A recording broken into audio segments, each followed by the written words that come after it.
Recent studies showed Aussie teenagers suffer more exam anxiety than students in other countries.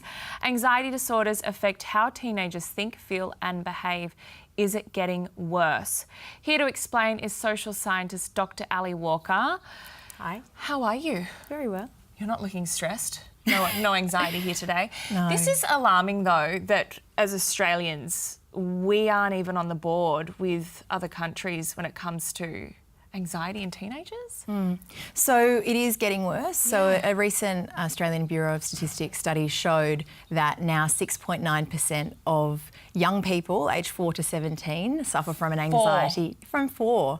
Well, that's how they're defining young people, suffer from an anxiety disorder. And we need to be really careful about the language we use around this.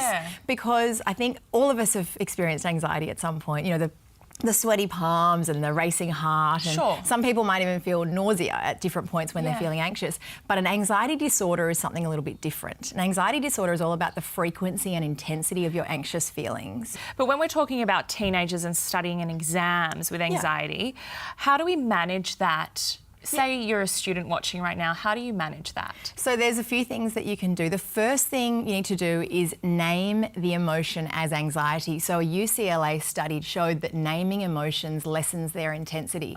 So simply saying out loud, I am feeling anxious, or I'm feeling really nervous, or I'm overthinking this, can actually lessen the intensity of the anxious feeling. So that's the first thing to do. I think I've actually spoken to a lot of people suffering from anxiety, and even people with anxiety disorders say that once they identify the anxiety as anxiety, that they can say, this nausea I'm feeling, this racing heart is anxiety. They can take themselves into a quiet place, do some breathing, which is the next strategy, which is replace anxiety with mindfulness. Now, countless studies, like I actually can't name them all because there's so many, have shown the benefits of mindfulness to the point where I can say that mindfulness is actually the cure to anxious feelings. That's incredible. And when we're talking about mindfulness, we're talking about a few different things. The first thing is just...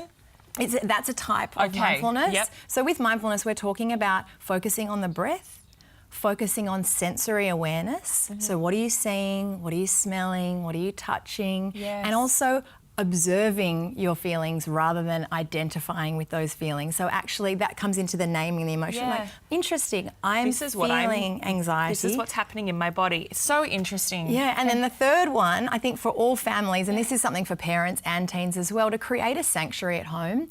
So really, we know that things like sleep and diet and screen time all impact on the way that we feel. So if home's a sanctuary, it's somewhere where teens can go to feel... And just feel relaxed.